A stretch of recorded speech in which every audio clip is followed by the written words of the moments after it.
दया संयुगमैत्रा प्रणयेन देहिन संश्चकितार्थान विजुकाङ्क्षतं विक्रीडितं ते अर्भकं चेष्टितं यथा अहो विधाता तव न क्वचिद्दया संयोज्यमैत्रा प्रणयेन देहि संश्चकितार्थान् विजुकाङ्क्षतपार्थकं विक्रीतं ते अर्भकं चेष्टितं यथा। गतियाँ काफी हैं। धन्य हो विधाता, तुम सब कुछ विधान तो करते हो, परंतु हमारे हृदय में दया का लेस भी, तुम्हारे हृदय में दया का लेस भी नहीं है। पहले तो तुम दयार्द, ये सौहार्द और प्रेम से जगत प्राणियों के एक दूसरे के साथ जोड़ देते हो, परंतु अभी उनकी आशा अभिलाषाएं पूरी भी नहीं हो पाते हैं, वे तृप्त भी नहीं हो पाते और तुम उन्हें व्यर्थ ही अलग कर देते हो। सच है, तुम्हारा यह खिलवाड़ बच्चों के खेल की तरह व्यर्थ है। ये कब की कथा है? कृष्ण जब अक्रूर मथुरा से आए, प्रसंग इसी प्रकार है। कंस एक एक करके तो असुरों को भेजा वृंदावन में, कि जिसको भी भेजा वो वापिस नहीं गए। वृंदावन में जो आते हो कहाँ चले जाएंगे? जदगत तो न निवर्तन थे। तो इसी प्रकार अक्रूर कंस मन ही मन विचार करने लगे, अभी क्या किया जाए। तब कंस के सारे उनके सभासद जो है, उनकी सलाह दी, ये देखो कृष्ण के मारना है तो उसे किसी न प्रकार से जो है वृंदावन से मथुरा लाना पड़ेगा, और तब हम लोग इसको सभी एक साथ में घेर करके मार डालेंगे। जिस प्रकार चूहा गर्त में रहता है, उसको बिल्ली पकड़ नहीं पाते, तो चूहा को क्या करना पड़ेगा? गर्त से बाहर लाना पड़ेगा। अथवा उदाहरण देते हैं, जिस प्रकार सांप गड्ढा में रहता है, उसके मार नहीं पाएंगे, जितने ऊपर से जितना ही पिटाई करे वो अंदर में बैठा रहेगा। इसलिए सांप को क्या करना पड़ेगा? किसी न किसी पर से गड्ढे से बाहर लाना पड़ेगा। अच्छा, सांप यदि गड्ढे में रहे, उसके बाहर कैसे लाओगे? आप बताओ, बाहर कैसे निकालोगे? आप बताओ, अपने बुद्धि से बताओ। है? अरे सीधी बात सुनो, थोड़ा गर्म पानी है ना, उसमें डाल दो, अपने निकाल करके आ जाए। क्योंकि सांप गर्म पानी सहन नहीं कर नहीं पाए, ठंडा पानी डालो तो और भी जम करके बैठ जाएगा। किंतु सांप जो है गर्म पानी बिल्कुल सहन नहीं कर पाएगा। ये तो बुद्धि है ना, IQ है? कि कहने की तात्पर्य यह है, ये कंस के जितने सलाहदार है, सलाह देने वाले हैं, वे देखो उनके एक ही उपाय क्या है? बाहर लेकर के आओ। क्योंकि जितने एक एक करके हम भेजा, वो कोई लौट करके नहीं आया। इसलिए कृष्ण बलराम के जो है वृंदावन से मथुरा लाया जाए। किंतु वो तो आएंगे नहीं, इतने सहज थोड़ी है वो है? उनको बाहर लाने के लिए एक परिकल्पना योजना करना है। बोले क्या करना है? तो कह रहे देखो हम यहाँ पर एक धनुष यज्ञ बनाते हैं और उस धनुष यज्ञ में विशाल उत्सव करेंगे है, और उसमें अनेक प्रकार के जो है उत्सव मनाएंगे है, मल्ल युद्ध आदि ये सब दिखाएंगे। तो इसी प्रकार कृष्ण बलराम के किसी न किसी बहाने से ये मथुरा लाना पड़ेगा। सारा रात जल्पना कल्पना तो हुई, ठीक है, कृष्ण बलराम को वृंदावन से मथुरा लाया जाए, ये तो सिद्धांत हुआ। किंतु कृष्ण बलराम को लाएंगे कैसे, कौन जाएगा? सभी विचार करते करते इस परामर्श दिया गया कंस को, देखो ये अक्रूर तो हमारे मथुरा में रहते हैं, किंतु वास्तव रूप में उसकी मन आदि जो है वृंदावन में है। वो रहते हैं तो हम लोग के पास है, किंतु उनकी जो कुछ भी हाव भाव विचार है, मन की भावना देख करके ऐसे पता लगता है वो कृष्ण और बलराम के पक्ष में है, वो उद्धार के लिए। तो ये काम किया जाए, अक्रूर के भेजा जाए, किंतु अक्रूर के हम पता नहीं लगाएंगे ये कृष्ण बलराम के यहाँ लाया जा रहे हैं, उसके मारने के लिए ये उनकी बताया नहीं जाए, नहीं तो वो जाएंगे नहीं, और कृष्ण बलराम की पता भी लग जाए वो भी आएंगे नहीं है। इसलिए अच्छी तरफ से अक्रूर के जो है ये पढ़ाया जाए, पाठ पढ़ाया जाए, तो विश्वास दिलाया जाए ये हम यहाँ पर धनुष यज्ञ करेंगे और अनेक प्रकार के जो है उत्सव मनाएंगे है। क्षत्रियोचित यहाँ पर एक अच्छा जो है उत्सव मनाए।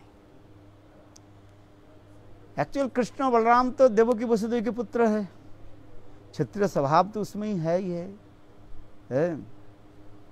इसलिए यदि उसके किसी प्रकार के उनकी क्षत्रिय भाव उत्पन्न करा करके मन की भावना को उसके परिवर्तन किया जाए और जरूर आएगा।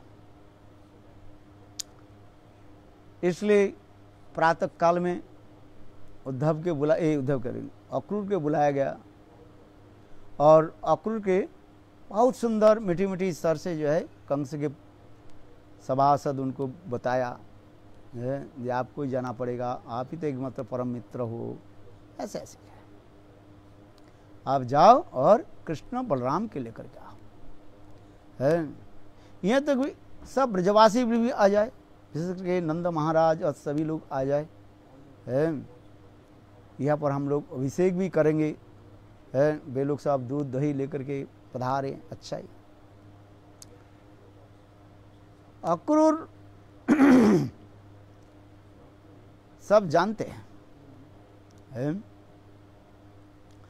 अक्रूर भी सभा में जो रहते, अक्रूर के भी अपने तो गुप्तचर है, सब अक्रूर सब पता लगाया ये क्यों कृष्ण बलराम के यहाँ पर क्यों बुलाया जा रहा है। इतने दिन तक कृष्ण को मारने के लिए असुर भेजा और कोई असुर अब तो लौट करके नहीं आया, अभी कृष्ण बलराम के क्यों बुला रहा है, इसके अंदर में क्या है, दाल में काला है। इसलिए अक्रूर अपने गुप्तचर के द्वारा सब कुछ पता लगाया है। अच्छा, ये तो बहुत अच्छी बात है। अक्रूर मन मन विचार करने लगे, जब किसी को मृत्यु के समय घड़ी आ जाता है, वो जान बुझ करके सांप के गर्त में वो हाथ घुसाता है, निकाल है, और सांप उसको काटता है, उससे मृत्यु होता है। ठीक उसी प्रकार कृष्ण बलराम को यहाँ पर बुलाना मतलब क्या है, कंस के मृत्यु की घड़ी आ गया, पाप के घड़ा भर गया और फूटने वाला है। अक्रूर मन मन विचार करने लगे, ठीक है, जैसे प्रभु की इच्छा ही है, वही तो इच्छा, वही तो हमारे हृदय में प्रेरणा देने वाले हैं।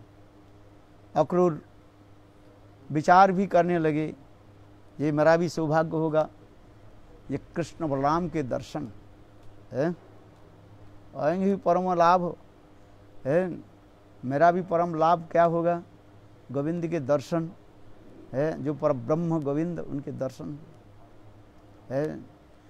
और साथ ही साथ है ये दुष्ट पापी कंस की भी अंतिम होगा, माने उनके वध। ऐसे विचार करके अक्रूर चल पड़े है। अक्रूर की जो गमन जो है वो बहुत सुंदर वर्णन है श्रीमद् भागवत में है। जब अक्रूर मथुरा से जब नंदगांव चलने लगे है, इसलिए सुखदेव गोस्वामी पाद और पुराणों में गर्ग संहिता में ये समस्त विस्तृत सुंदर वर्णन है। ये कैसे अक्रूर चल बोले कितने घंटा लग गया अक्रूर का है। कभी कभी अक्रूर मूर्छित हो जाते कृष्ण स्मरण करते करते है। आज अनेक प्रकार की जो है उसके भाव की उठने लगे है। बहुत सुंदर ये समस्त वर्णन जो है अक्रूर गमन, मथुरा से वृंदावन की गमन जो है वो देखने वो बहुत सुंदर में वर्णन किया गया श्रीमद् भागवत में है। चलो इसके तो विशिष्ट वर्णन है। जहाँ पर हम लोग जाते हैं नंदगांव के समीप जो है चरण पहाड़ी है जो है, अक्रूर वहीं पर आकर के कैसे लूटपुट आदि लूटपुट कैसे ये करने लगे, कृष्ण के चरण चिन्ह आदि देख करके कैसे स्तौभ स्तुति आदि क्या अक्रूर वंदने है। नवविधा भक्ति में जो है एक एक भक्त तो कैसे भगवान की प्राप्ति किया है वो तो दिखाया है। ऐसा श्रवणे परीक्षित महाराज, कीर्तने व्यासकी सुखदेव है, श्रवण कीर्तन स्मरणे प्रहलाद और है हाँ लक्ष्मी जो है चरण सेवा दिखा रहा है। और पृथ्वी पूजन है, अक्रूर बंदने अर्चने पृथु महाराज हाँ है। बंदने अक्रूर के बंधन में लिया गया, अक्रूर बंदने वंदना सब स्तुति आदि की है। हनुमान जी कपिपति, हनुमान जी किस में लिया, दास सख्य अर्जुन है। और सर्वात्मा किस में लिया, बलि महाराज। अच्छा है। अभी जो हम जो आ रहे हैं अक्रूर की कथा आ रहे हैं, आज कितना सुंदर वो वर्णन है। तो अक्रूर जब पहुँचे फिर बहुत सुंदर वो वर्णन है। अक्रूर मनी मन भी जाने क्या हमें कृष्ण बलराम मुझे चाचा चाचा करके क्या बुलाएंगे, हमारे साथ गलबंधन करेंगे, सब बहुत अनेकों जो है वर्णन है भागवत में, तो बहुत सुंदर में विस्तृत है। चलो फिर अक्रूर नंद महाराज के साथ मिले है और सारी समाचार भी दिया जैसे कंस ने बताया है। जो वहाँ पर धनुष यज्ञ हो रहा है, उस धनुष यज्ञ में आप सभी लोग भाग लीजिए है। बहुत पुण्यप्रद स्थान है वो मथुरा है। दिनम एकं निवासिनम हरिभक्ति प्रजायते, एक दिन मथुरा में वास करके हरिभक्ति हो जाते है। आज कितना सुंदर ये वर्णन है। और कृष्ण बलराम को जो है उस धनुष यज्ञ में भाग गए। सुनकर के नंद महाराज तो बिल्कुल अनुमति नहीं दिया है। और देखा क्या कृष्ण बलराम को जो अक्रूर विचार करने लगे क्या की जाए, तो एकांत में कृष्ण बलराम को बुलाया है। बुला करके अक्रूर उनके अनेकों कथा क्षत्रिय चित्त भावों के उनको सुनाया है। बोले देखो वास्तव तुम्हारे माता पिता कौन है, देवकी और वसुदेव, किंतु कृष्ण बलराम इसके मानने के लिए तैयार नहीं कृष्ण तो बिल्कुल कैसे हमारे माता पिता हो जाएंगे, देवकी वसुदेव है। कर दी अक्रूर सुनाने लगे बहुत की कथा, किंतु कृष्ण किसी तरफ से बोले माता पिता तो है नंद यशोदा है। अच्छा, अक्रूर तो आपने क्या कि देखो, अच्छा देखो देवकी वसुदेव है, नंद यशोदा के तो मित्र भी है, मित्र के मित्र भी तो तुम्हारे तो माता पिता भी लगते हैं, प्रिय लगते हैं। वो लोग कितने कष्ट से अभी रह रहे हैं, कंस कैसे दुष्ट दुराचारी है, उनके मानो छत्ती पर पत्थर रख करके रखे और सारी कथा सुनाया, कितने जन्म से लेकर क्या बोले देवकी के एक एक पुत्र के कंस कैसे मारा है, और उनके हाथ पैर में कैसे जंजीर करके काल कोठरी में कैसे रखा, ये समस्त जो है अक्रूर बहुत सुंदर रूप में है बड़ा चढ़ा करके जितने भी हो सके उतना, और कृष्ण बलराम की उत्तेजित किया है। कृष्ण बलराम इस कथा को सुन करके है बहुत उत्तेजित हो गया, हम जाएंगे कंस के मार डालेंगे ऐसे दुष्ट है। और दूसरी बात ये भी कथा भी वर्णन है, ये वृंदावन की सारी लीलाएं होने के बाद है नारद जी भी पधारे। नारद जी आकर के कृष्ण के निकट तो ये भी प्रार्थना किया, ये प्रभु जिस कारण से आप संसार में आए हैं वो भी तो आपको पूरा करना है, केवल वृंदावन लीला आपकी करना नहीं है। मथुरावासी जो वो भी तो आपके परम भक्त है, वृंदावनवासी आपके जैसे परम भक्त है, और मथुरावासी आपके लिए कम ही नहीं है। हे प्रभु, नारद जी के बहुत सुंदर सुंदर भी कथाएं भी है। नारद ऋषि ये सब सुनाए, प्रभु आप कब जाओगे और वो दुष्ट दुराचारी कंस से कब वध करोगे, परित्राण साधुनां विनाश दुष्कृताम धर्म संस्थापनार्थ संभवामी जुगे जुगे, ये तो आप ही के कर्तव्य है प्रभु है। नारद ऋषि स्तव स्तुति आदि करने प्रभु आप करो। इसलिए कृष्ण भी विचार करने लगे, बात ही सत्य है, मेरे संसार में आने की तो यही तो कारण भी है, दुष्ट के दमन, शिष्ट के पालन और दुष्ट के दमन करना। अच्छा, जब अक्रूर इसी प्रकार को सुनाया देवकी वसुदेव कैसे कष्ट में है, यहाँ तक नहीं कंस कैसे दुराचारी है, अपने पिता वृद्ध उग्रसेन के कैसे बंदी बना करके रखे हैं, सारी कथा को सारी रात उनको सुनाया है, और सुना करके उनके उत्तेजित किया है। तब कृष्ण बलराम विचार हाँ हम जाएंगे, और आकर के नंद महाराज के गोद में बैठ कर कहने लगे पिताजी हम धनुष यज्ञ दर्शन करेंगे है, हम जाएंगे है। और नंद महाराज के ऐसे सुंदर सुंदर सुमधुर वचनों के द्वारा कृष्ण जब कहने लगे, नंद महाराज अंत में ऐलान कर दिया रात्रि में है, मानो मध्य रात्रि में नंद महाराज घोषणा कर दी है। क्या घोषणा हुई, ये काल प्रातः काल में कृष्ण बलराम अक्रूर के रथ पर बैठ करके मथुरा के ओर प्रस्थान करेंगे, मथुरा के ओर प्रस्थान करेंगे। बस बोले इतने कहने के रात 12 बजे ही मानो है, इस नंद महाराज सभा में घोषणा करने के साथ ही साथ यह समाचार जो है आग के भांति ब्रज में सर्वत्र फैल गया है, और सारी ब्रजवासी रोना शुरू कर, विशेष करके गोपियां जो है रोने लगी। इसी कथा को श्रील सुखदेव गोस्वामी परीक्षित महाराज के जो है ये वर्णन करते जा रहे हैं, कई श्लोकों के द्वारा गोपियों की जो है विरह यहाँ पर वर्णन करते जा रहे हैं। इसी संदर्भ में श्रील रूप गोस्वामी पाद उज्ज्वल ग्रंथ में बहुत सुंदर तत्व विचार आदि देते हुए कहते हैं, ये ब्रज में भी फिर 3 प्रकार के जो विरह आदि दिखा रहे हैं। एक होता है भावी विरह, एक होता है भावन विरह, और एक होता है भाव्य विरह प्रेजेंट है। और पास्ट और फ्यूचर, ये विरह की इसी प्रकार वर्णन करें। कितने विरह बताया, क्या क्या बताया बताओ।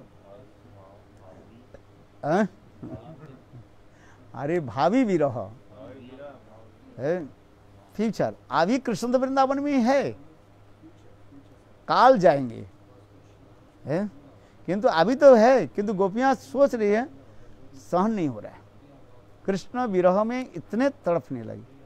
यद्यपि कृष्ण वृंदावन में विराजमान है, ये काल प्रातः काल में कृष्ण वृंदावन के छोड़ करके मथुरा चले जाएंगे, इसी के हृदय में इतने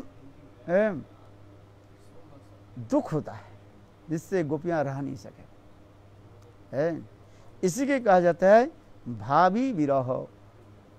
आज समझिए। और एक होता है भावन विरह।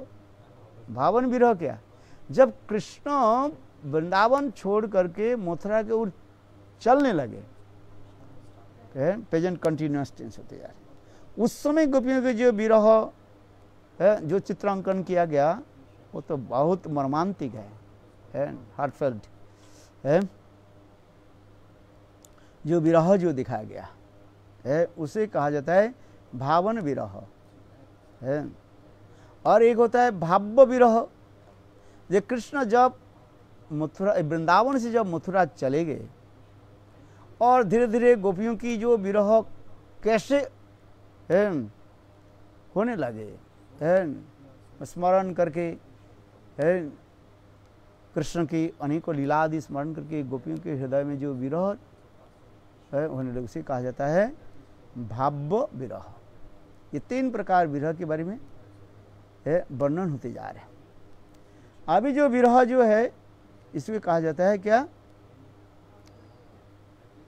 भावी विरह कर है। भावी ने भविष्य, अभी तो कृष्ण तो गए ही नहीं, कृष्ण तो है, तो कृष्ण काल चले जाएंगे, इसी के विचार करके काल हम कैसे सहन कर पाएंगे है, इसके विचार करके गोपियां अपने अपने जूथों में बैठ करके अपने जो विरह के भावों के उद्गार कर रहे हैं। इसे सुखदेव गोस्वामी परीक्षित महाराज से कथा सुना रहे हैं। बहुत सुंदर ये श्लोक है, कई श्लोकों के द्वारा इसके वर्णन किया गया है। अहो विधाता तव न कच्चित् दया संयोज्य मैत्र प्राणयेन देहिनम् संशकितार्थान् विजुकाङ् च पार्थकं विक्रीडितं ते अर्भकं चेष्टितं यथा। गोपियाँ अपने अपने जूथ में माने ग्रुप में विराजित होकर के सभी गोपियाँ विधाता के ऊपर जो है दोषारोप करने लगे। विधाता ही नहीं दया किछु ही तुम्हार मैत्र भावे प्रणयते देहि देह देहि देहि देह देहि संयोगते केन ये तो कोइले अविचार कृतार्थ अव्यवस्थाय वियोग करिले हाय बालकेर चेष्टा ये व्यवहार। भक्तिविनोद ठाकुर बंगला भाषा में इसके बहुत सुंदर में वर्णन करते जा रहे हैं। श्री कृष्ण गृहीता चित्ता ब्रजदेवियाँ श्री कृष्ण की आसन्न विरह आशंका से व्याकुलित हो रही है। उन्होंने सुना है कि प्राणकांत श्यामसुंदर को मथुरा ले जाने के लिए अक्रूर रथ लेकर उपस्थित हुए हैं। इस भावी विरह की आशंका से व्यथित होकर वे स्वजातीय जूथ में अपनी अपनी प्रेम भाव विशिष्ट विरह आरती के द्वारा अपनी प्रेम विवशता प्रकाशित कर रही है। देखो कितने सुंदर भाव की है। विरह तो तब होता है जिसको जितने परिमाण मिलन की सुख प्राप्त हुआ है। और जिसके मिलन नहीं है उसके विरह नहीं है। आशा संबंध से ही हमारी विरह होता है, और संबंध नहीं हो विरह उत्पन्न नहीं होगा। विरह किसको? जिसके जितने परिमाण गाढ़ संबंध होगा, उस संबंध के अनुसार उनके हृदय में विच्छेद व विरह की अनुभव होगा। इसलिए गोपियों की संबंध जो है सर्वश्रेष्ठ बता रहा। दास सख वात्सल्य का माधुर्य है, गोपियों की संबंध अधिक दिखा रहे हैं, और स्नेह ममता के तारतम्य के अनुसार भी है। संबंध, ममता, सेवा आदि के द्वारा ही ये भाव उत्पन्न होता है। जो कितने परिमाण हमारे हृदय में संबंध है, यही तो है। साधक भजन की तात्पर्य क्या है? ये संबंध ज्ञान उदित हो। जितने परिमाण संबंध तुम्हारे हृदय में होगा कृष्ण के साथ, और उतनी परिमाण तुम्हारे हृदय में विरह की उत्पन्न हो है। यही तो दिखा रहे। महाप्रभु की ये भजन कहा जाता है, विप्रलम्बमय भजन कहा जाता है। साधक के लिए विप्रलम्ब जो है अतीब जो है उपादेय है। उपादेय समझते हो? उपादेय किसी को कहते हैं? जरूरी है, ये जरूरी है। उपादेय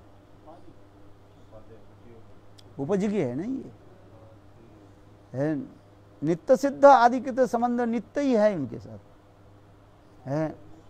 वो तो मिलन लीला में मानो उनकी है सदा सर्वदा निबज्जित है, डूबे है। किंतु साधक बद्ध जीव अनंत काल से, अनादि काल से इस संसार में भगवान से बिछुड़ होकर के भ्रमण करते जा रहे हैं। किंतु किसी प्रकार से भ्रमण करते करते जब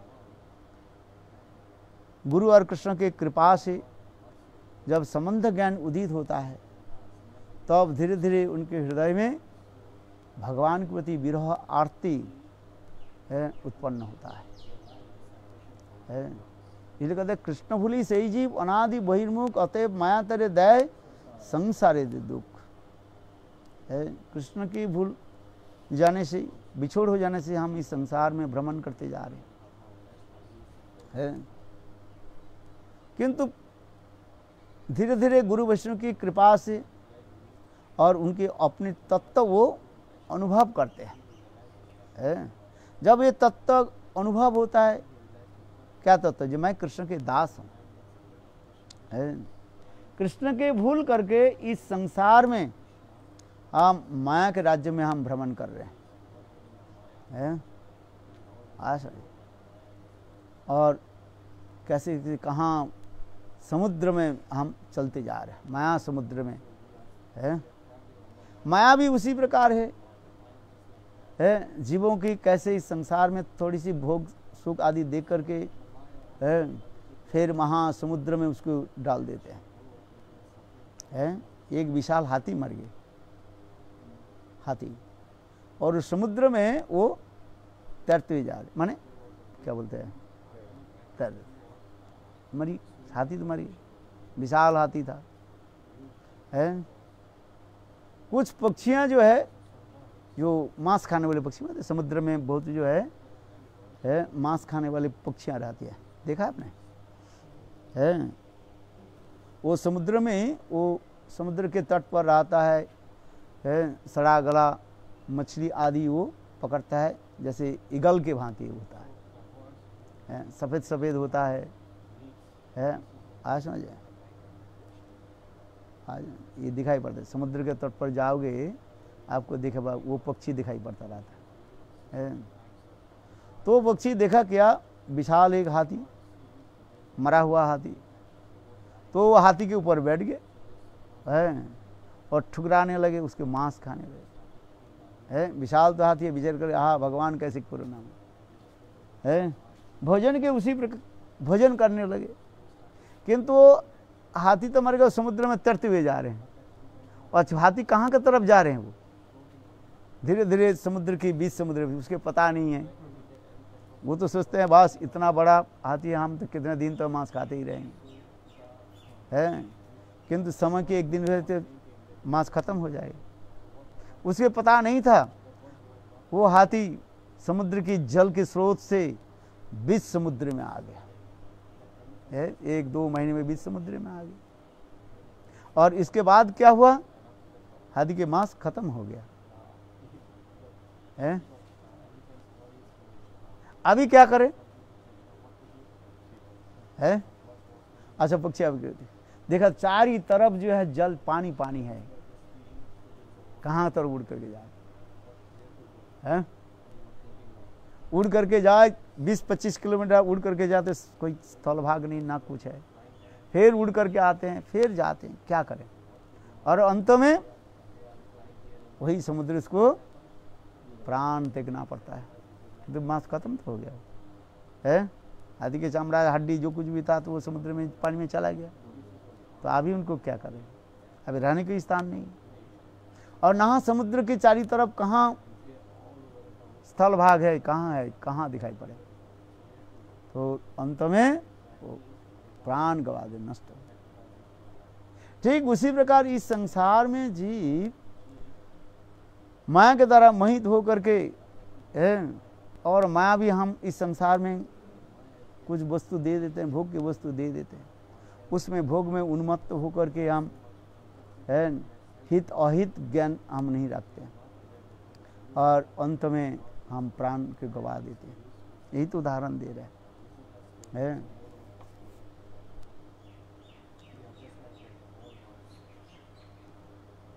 किंतु इसमें भी कहा जाता है यदि भगवान के करुण सर से पुकारें तो भगवान उसकी रक्षा करते हैं।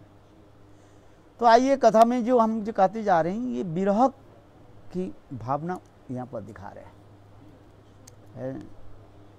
गोपियाँ कृष्ण विरह में कैसे तड़फ रही है। श्री कृष्ण मधुपुरी जा रहे हैं, यह श्रवण कर भद्रा आदि तटस्था गोपियों की मुखारविंद की कांति शुष्क एवं मलिन हो गया। वहाँ पर कई प्रकार के गोपियाँ हैं, सपक्ष, विपक्ष, श्वेत पक्ष और तटस्थ।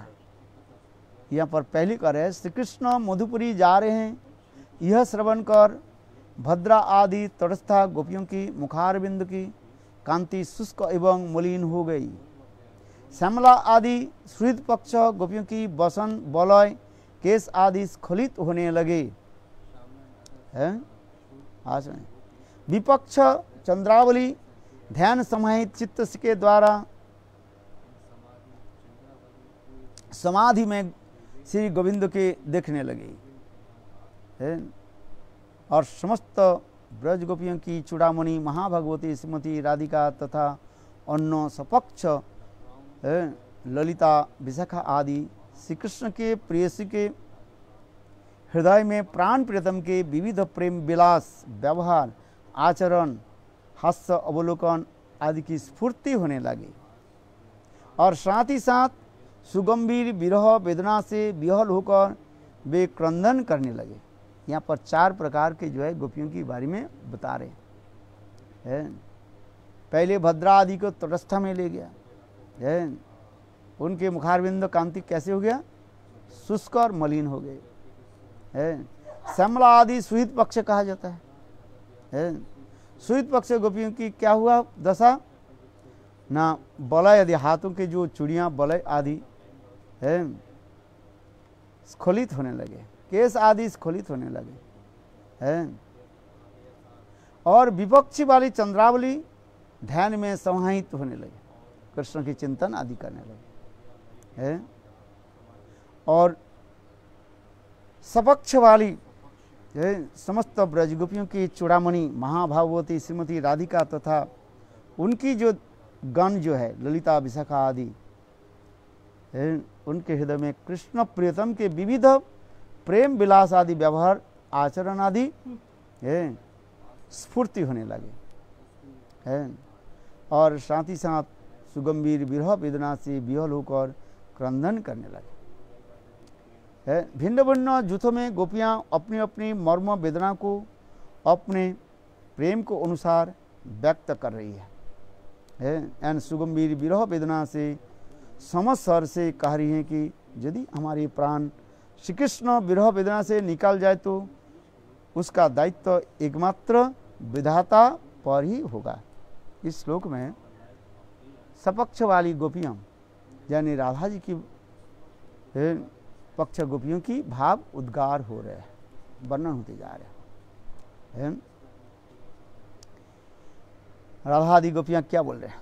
हे विधाता, आप अखिल ब्रह्मांड का समुचित विधान करते हो, क्या आपके राज्य में दया का विधान नहीं है? देखो, इस संसार में देखा जाता है, कोई एक व्यक्ति की जब मृत्युदंड दिया जाता है, उसकी हजारों प्रकार की चेष्टा कराया जाता है जिसको मृत्युदंड न हो। न्यायालय में संविधान में तो लिखा है ये ऐसे काम करने पर उसके मृत्युदंड होगा, फांसी हो जैसे भी। किंतु तथापि विचारक जो होते हैं उसके जहां तक हो सके मृत्युदंड से उसको बचाने की प्रयास करते हैं। क्यों? कहते हैं एक साधारण न्याय विचार भी होता है, हम जिसके जन्म नहीं देते हैं उसके मृत्यु हम कैसे दे दें? आज समझिए, जिसको हम जन्म नहीं दे सकते हैं उसके मृत्यु कैसे दे दें? क्योंकि सबकी जगत में सबके रहने के लिए एक राइट है, ह्यूमन राइट जिसको कहा जाता है। इसलिए न्यायालय में उसके बचाने के लिए प्रयास करते रहते हैं, किंतु अंत में विचारक के विवश होकर के उसको देना ही पड़ता है अकॉर्डिंग टू संविधान। इसलिए कहा जाता है ये न्यायालय में जल्दी जल्दी क्यों मृत्युदंड घोषित क्यों नहीं किया जाता है? एक व्यक्ति के मृत्युदंड देना जज भी विचार आदि करते रहते हैं, किंतु की वास्तवता की प्रकट करना है, वास्तव वो मृत्युदंड के भागी है कि नहीं है? और इसके बाद शायद आप लोग की पता है कि नहीं है, जज जब अंतिम जब मृत्युदंड के लिए उसको लिख देते हैं उस कलम को क्या कर देते हैं? तोड़ देते हैं, उसके दोबारा व्यवहार नहीं होते है? चलो, हम इसलिए कह रहे हैं इसी प्रकार गोपियां जो है विधाता के ऊपर दोष लगा रहे हैं। देखो, ये विधाता, क्या आपके हृदय में तनिक भी दया नाम से कोई वस्तु नहीं है? तनिक भी दया नाम से कोई वस्तु नहीं है। किस लिए कह रहे हैं? ऐसे हमारे प्राण प्रियतम गोविंद की तो जगत में प्रकट कराया और फिर उनके साथ धीरे धीरे मिलन भी कराया है। क्योंकि गोपियां ये कहना चाहती हैं आपके विधाता के बिना हमारे कुछ नहीं होता है। हम भी कहते हैं ना, यदि विधाता के बिना एक पत्ता भी नहीं हिलता है। वास्तव में सत्य है, संसार में जो कुछ भी होते जा रहे हैं सब भगवान की कहीं नहीं कहीं इच्छा उसमें है। भगवान की इच्छा कहीं नहीं कहीं उसमें रहता है। क्योंकि भगवान की इच्छा बिना हम हाथ उठा नहीं सकते, भगवान की इच्छा बिना हम कुछ नहीं कर सकते। तो इसी भी संदर्भ में कहते तो भगवान चोरी थोड़ी करने की कहता है क्या? जो तुम चोरी करो तो लोग चोरी क्यों करता है? जो चोर कहेंगे भाई हमारे थोड़ी दोष है, भगवान ने हमें प्रेरणा दी, मैं चोरी किया। चोर तो यही तो कहेंगे है? दुष्ट व्यक्ति के कहते हैं, जैसे दुर्योधन क्या कहते हैं, जनामि तत्तं धर्मं है, धर्मं जन्म न में प्रवृत्ति, अधर्मं न मच में निवृत्ति है।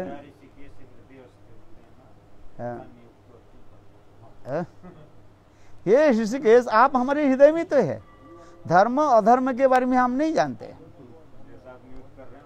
हैं। जैसे हमारे हृदय में आप प्रेरणा देते हैं ऐसे तो करते हैं। अच्छा, ये वास्तव सत्य है कि नहीं है?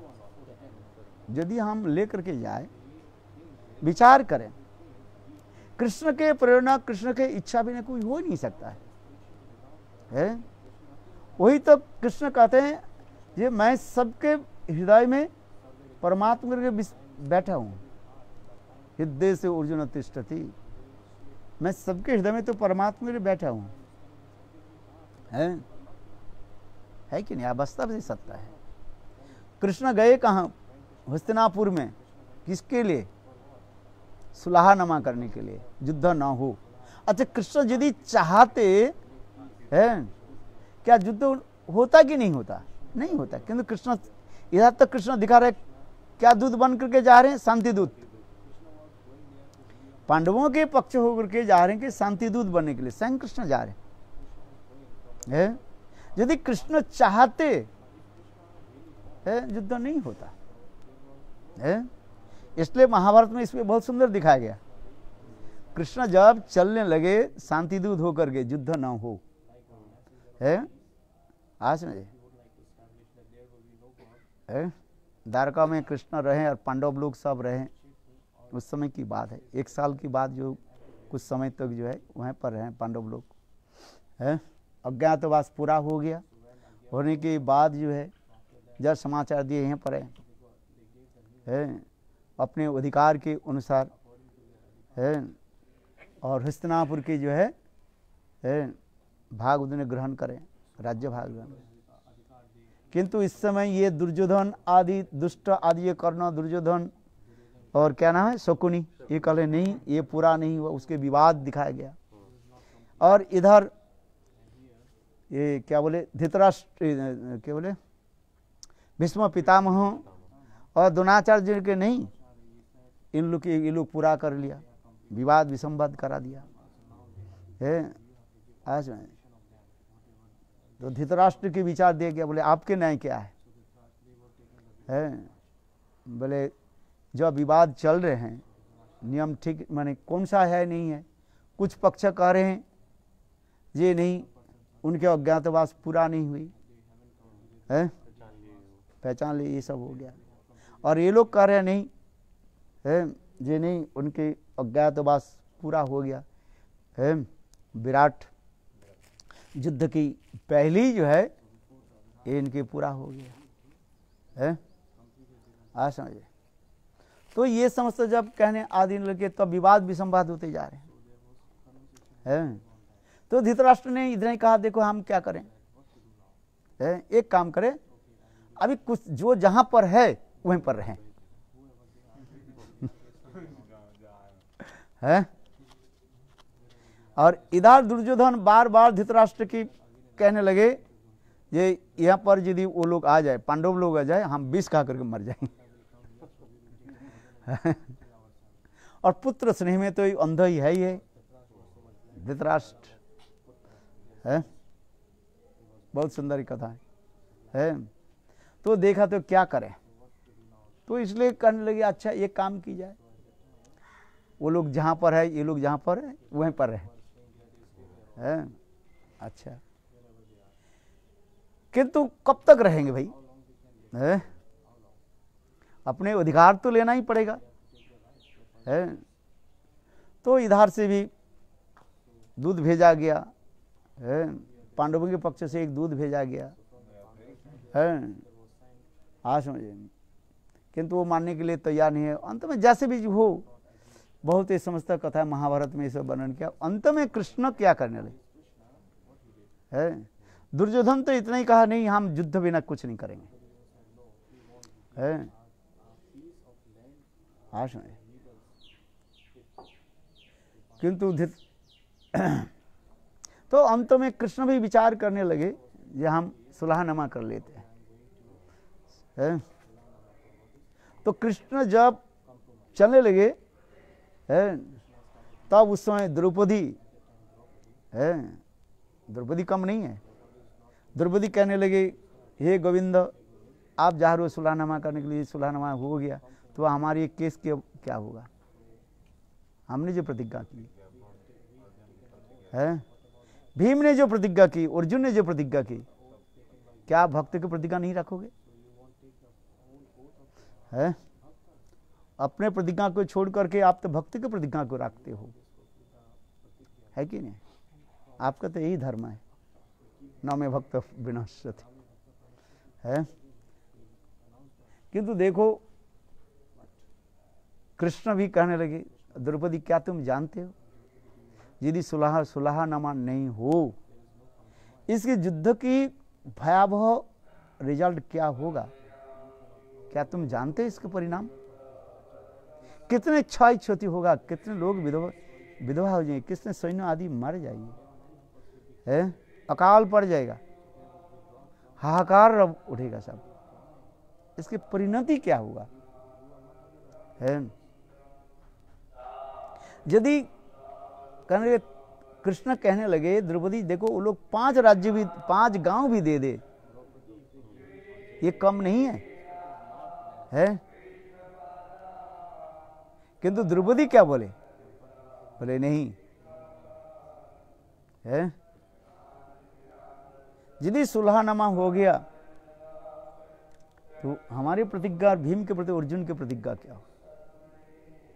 है कृष्ण ऊपर से तो मानो द्रौपदी के बहुत डटना फटकारने लगे, किंतु जो करने वाला वही तो सर्व अंतर्यामी है, सब चिंता करके रखे हैं। हम जो चिंता नहीं करते हैं और उसके सारी चिंता भगवान पहली करके रखे हैं, हम क्या चिंता करें, भगवान तो उसी प्रकार सब चिंता करके रखे। तो हम जिस कथा प्रसंग में आ रहे हैं, यदि कृष्ण चाहते सुलहनामा हो जाते कि नहीं जाता, 5 गांव दे देते, क्यों? वही तो कृष्ण और दुर्योधन के हृदय में बैठा हुआ है, जिसके प्रेरणा दे दे जाओ 5 गांव दे देते, और पांडव लोग तो उसमें ही प्रसन्न हो जाते। किंतु कृष्ण ने तो कहा मैं पांडव के पक्ष होकर के मैं आपके निकट यही कहता हूं 5 गांव दे दो बस, और सारे तुम लोग ले लो, है।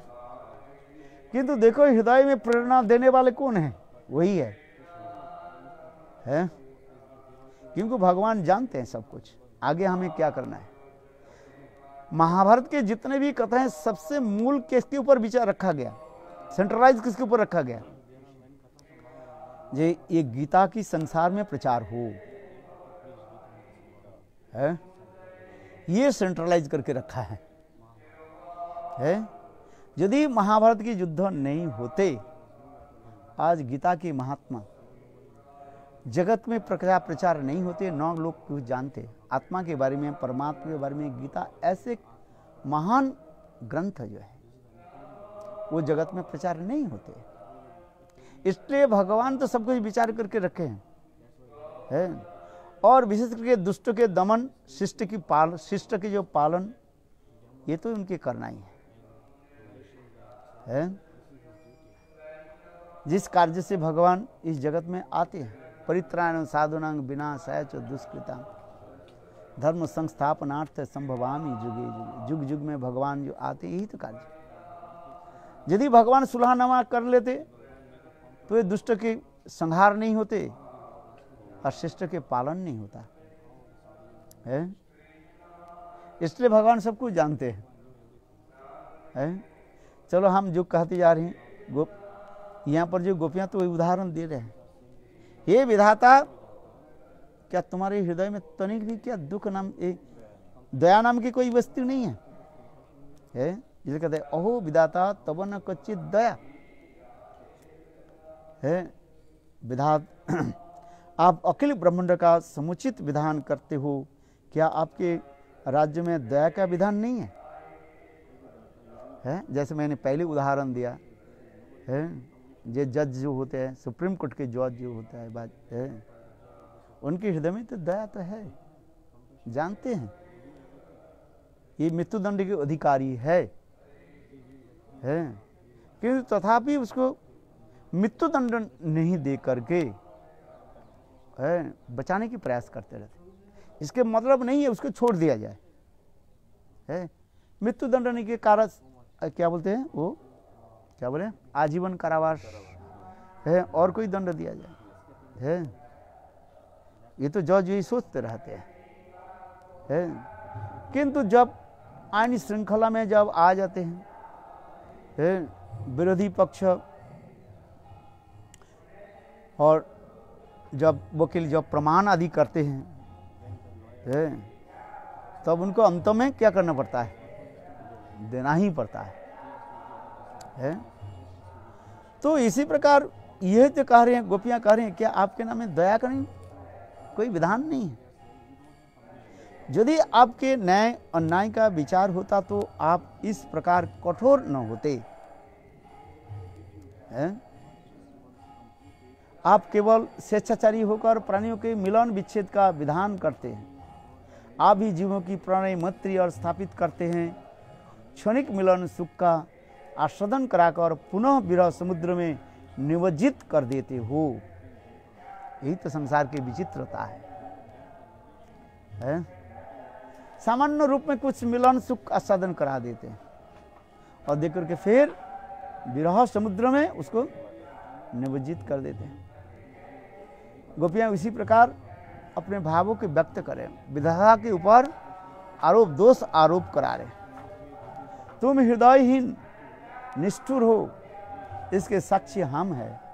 आपका आचरण इस मूर्ख अज्ञ बालक की भांति होते हैं, अपनी इच्छा से खिलौना तैयार करते हैं और फिर उसको नष्ट कर देते हैं।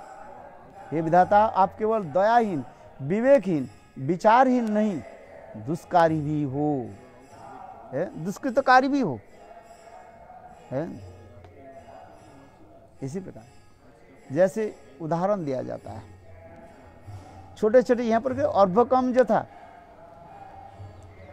अर्भकम बालकम, छोटा छोटा बालक क्या करते, कुएं के पास जाते, कुआं है ना, और कुएं में क्या होता है, छोटे छोटे जो है मेढक रहता है, वो पानी में डूबते हैं, आ जाते हैं, उसके देख करके बालक क्या करते रहता है, उसके साथ खेल करते रहते हैं।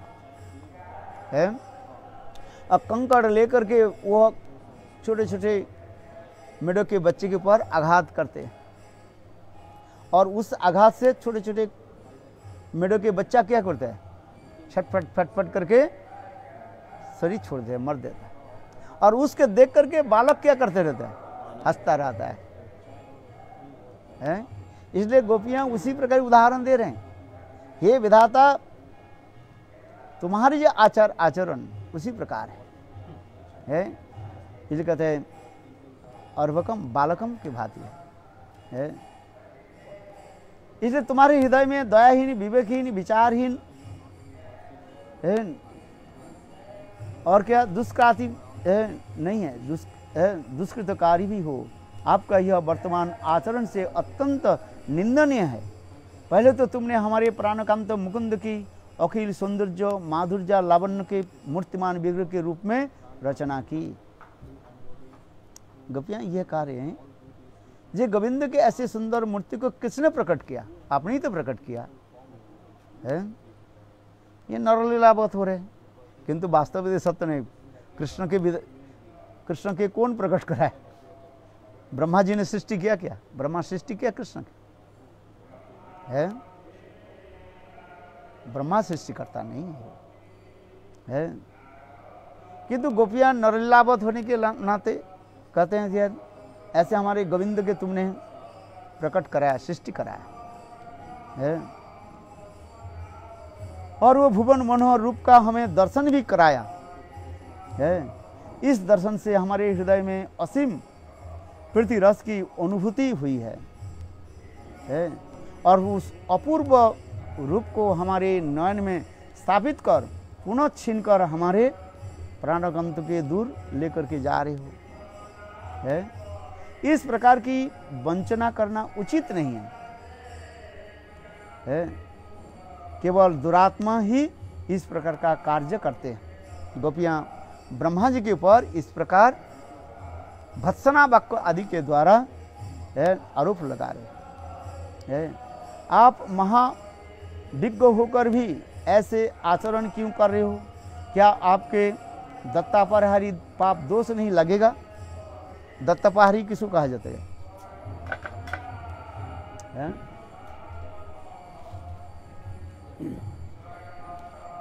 माने वस्तु के दे करके जो ले लेते, छीन लेते हैं, उसके दत्तापहारी कहा जाए। दे करके जो वापिस ले लेते हैं। शास्त्र में लिखा है जो दान दे करके फिर दान वापिस ले लेते हैं, उसके अनंत काल के लिए नरक में जाना पड़ता है? आज समझे है? जिसके कथा प्रसंग जो है नृग महाराज जी की कथा सुनाया है। ब्राह्मण तो ही अभिशाप दिया और उसके दे दिया है। वो ब्राह्मण बोले, नृग महाराज जी की कथा है ना, है?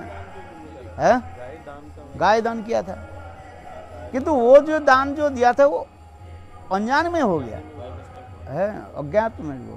किंतु तथापि दोनों ब्राह्मण वही गाय के लिए ही लड़ने लगे। अरे इतने गाय है, ले लो, नहीं सुलानामा नहीं करना नहीं चाहते उसी गाय को ही। अंत में वो ब्राह्मण ने क्या किया, जिसके फलस्वरूप उनको क्या होना पड़ा, गिरगिट होकर होना पड़ा, दत्तापहारी हो गया ना। जो वस्तु हम किसी को दान कर देते हैं व दे देते हैं, उससे आप वापस नहीं ले सकते हो, स्वाहा हो गया ना, है, वापस नहीं ले सकते है। तो उसी प्रकार क्या उसके नरकगामी होता है, अनेकों काल तक जो है नरक में कष्ट भोग आदि करना पड़ता है?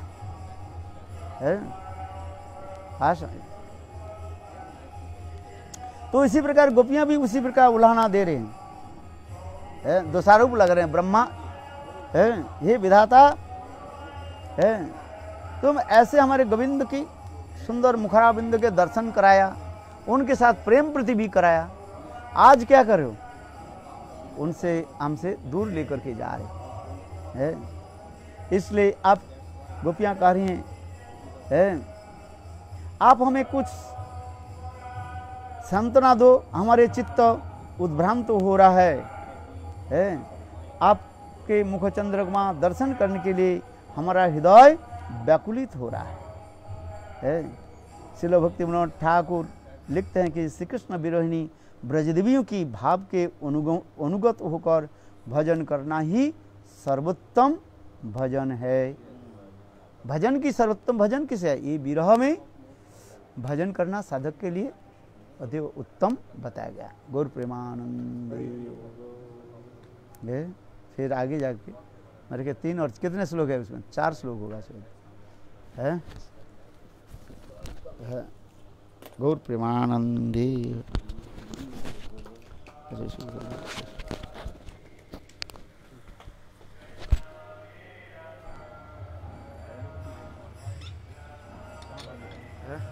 क्या कड़ी पत्ता है आप बना रहे हो?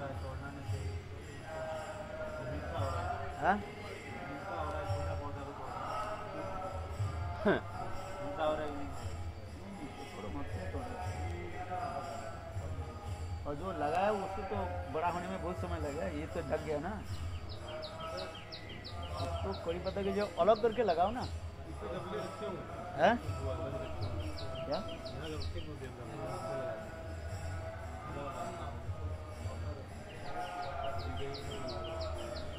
वो काम में आएगा ना, भगवत सेवा में काम में आएगा। इसलिए नींबू पत्ता बना दें। पत्ता है।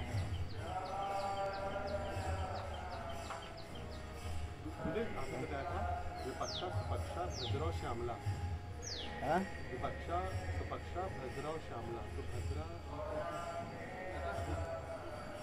सपक्ष विपक्ष तटस्थ पक्ष सुहृद पक्ष, 4 पक्ष। सुहृद पक्ष। ये भद्राग जो तटस्थ पक्ष में लिया गया है उसमें जो लिखा सुहृद पक्ष में जो है वो श्यामला आदि के लिए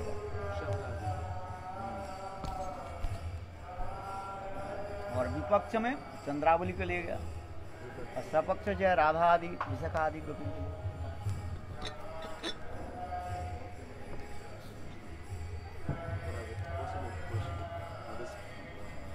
How better understand that I am not doer. I am not doer, not karta. I am not doer.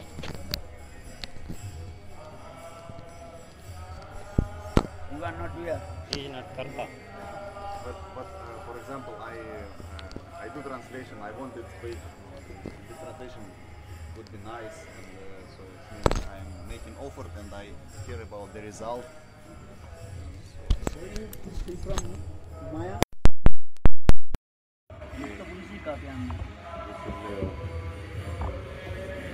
अनर्थ से मुक्त होने पर